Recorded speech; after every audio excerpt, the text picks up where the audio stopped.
Over the past 3 decades, the cinema of Joel and Ethan Coen has established itself among some of the most recognisable and talked about work in contemporary filmmaking. Much like the artistic position they occupy within the film industry, which is somewhere between the independent and Hollywood models, their work has been met with as much subjectivity and polarisation from viewers as it has award nominations and acclaim. A significant factor in why their films have divided audiences in positive and negative reaction, and also to varying interpretive conclusions, is the same factor that has made the Coen brothers so notable, which is their discernible craft, identity, and the approach that they bring to cinematic storytelling.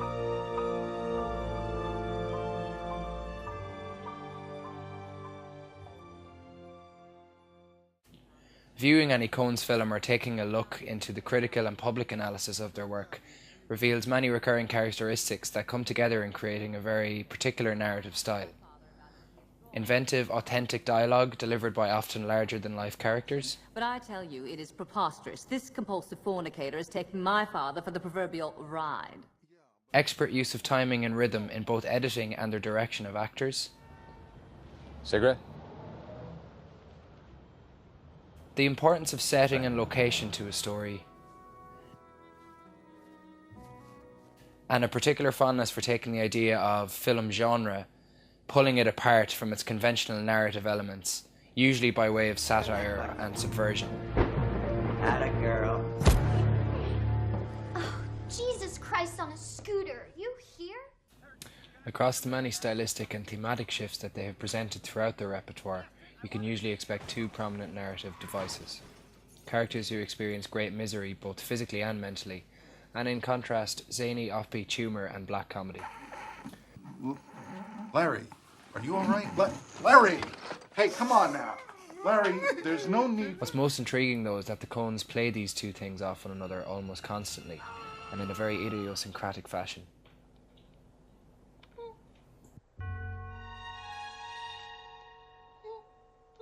This creates an odd duality of sorts in tone and feeling, to us as a viewer, that is. Because we all know the concept of dark humour in film, but the Coens blur the line so much and so consistently that some have called their films empty, even nihilistic. There is a plausible case for this, as the tragedy, turmoil and bad luck we see their characters go through is shown in a way that could be perceived as mockery, such as Jerry Lundegaard's kidnapped wife in the scene here from Fargo.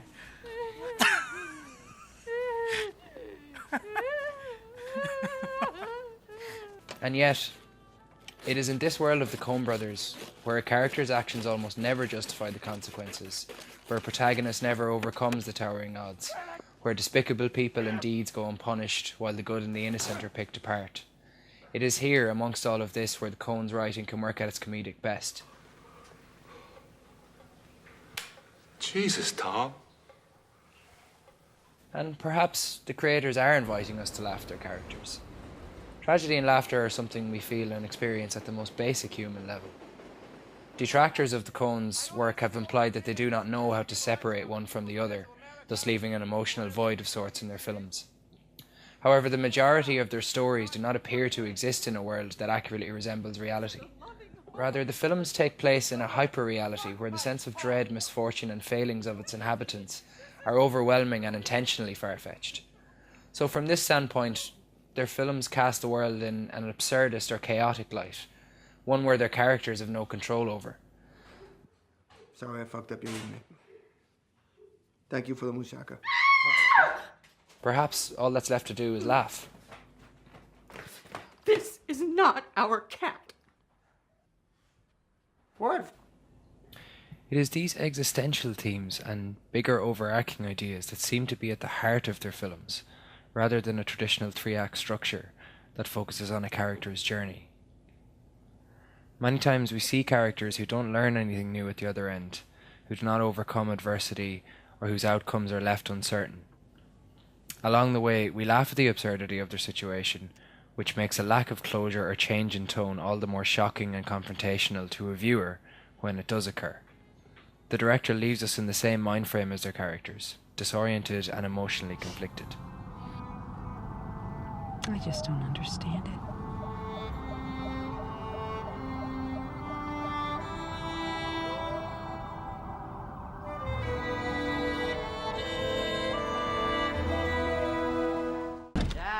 Gotta fix the aerial. Hello, Larry. Have you thought about a lawyer? Dad. Please. We're not getting Channel 4 at all. Discuss it later. A good example of this narrative mode is the existential comedy A Serious Man, where lead character Larry Gopnik spends the entire film being increasingly overwhelmed with bad luck. Doing that. What's going on? What's going on? What's going on? Can you tell me what's going on? What's going on? While desperately seeking the guidance of his local rabbis to answer why he is being dealt such a cruel hand. I'm not even sure how to react. I'm too confused. So what does it all mean? I've had quite a bit at Souris lately. Marital problems, professional, you name it. This is not a frivolous request. This is I've tried to be a serious man, you know? And we also wonder this. Why a mild-mannered, unassuming family man like Larry, what he has done to deserve all of this? Seemingly nothing. Perhaps there lies the answer. Nothing. I haven't done anything. That's right, I haven't done anything. Yes, that's why you received the monthly main selection. You haven't done anything. I haven't done anything. Yes. We haven't done anything, and I didn't do anything. Sir, Mr. Gopnik, just your son. He says it's urgent. 1.74. It's Larry's inaction to take control of a situation and to accept that life can be cruel, even to good people. That's his shortcoming.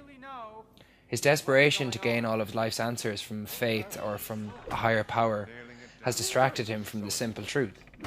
As all of Larry's seemingly small pressures begin to pile on top of one another, the Coens construct a wickedly funny dark comedy here. But then, in the film's final moments, they give a devastating blow that hammers home the theme of Larry's distraction and preoccupied state with the insignificant. In a scene that opened the film, a simple visit Larry had made to the doctor, the story comes full circle, ending on a phone call that suggests Larry has a terminal illness. I think we'd be more comfortable in person. Can you come in? When? This is followed by an even greater Now it's truth. good. The violent I've tornado cleared that is some headed time for now. the town before the screen cuts to black, symbolising the uncertainties in life that just cannot be avoided or answered for. And another example of this where the Coens comedy acts as a device to blindside us from a more sinister event to come is their 1991 Kafka-esque feature Barton Fink. The outrageously dramatic characters of the 1940s Hollywood film industry, the meek and slightly pretentious lead character, and the clumsy yet initially lovable Charlie, all highlight the film's quirky dialogue and push it along as a sort of comedy-drama buddy film hybrid. Oh, I'm sorry, brother. I was just sitting here thinking I was talking to some ambitious youngster eager to make good. Hell, you've got it made, writing for the pictures, beating out that competition, and me being patronizing. Until its second half, that is, where the laughs and the macabre begin to become a grey area, and soon after the film becomes a surrealistic horror, the finale being arguably the Coen brothers' most ambiguous ending to date. Look upon me! And it works. By pulling us to and from screwball comedy into darker existential dread with little notice, the director gives a very particular atmosphere which helps us feel a certain amount of the madness that's being experienced by Barton. This is how I serve the common man! This is where I... To finish this video, let's go back to Fargo and the example of Jerry's wife. The Coens do appear to treat her traumatic abduction in a cold-hearted, humiliating fashion, at least in the context of the individual scene. In Clark Buckner's book Apropos of Nothing, he writes of this scene. However contemptible or pathetic Jean may appear as she sits idiotically on the couch, knitting and laughing at the television, the moment the kidnappers storm her house is horrifying. The interruption of such sudden explosions of overwhelming and violence amid satirical inanity is a recurrent technique of the Coens. The effect of these explosions is intensified by the pleasurable lull that the Coens' satires set up, leaving your viewer shocked and apprehensive.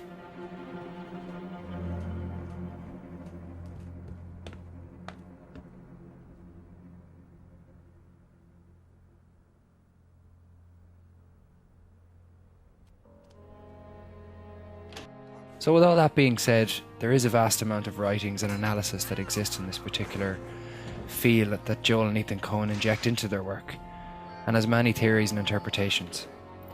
Personally, I believe their brand of misery and comedy is not due to a lack of empathy or care for their stories and characters, Their craft is far too meticulous and consistent to believe that there isn't an underlying message contained deep within it.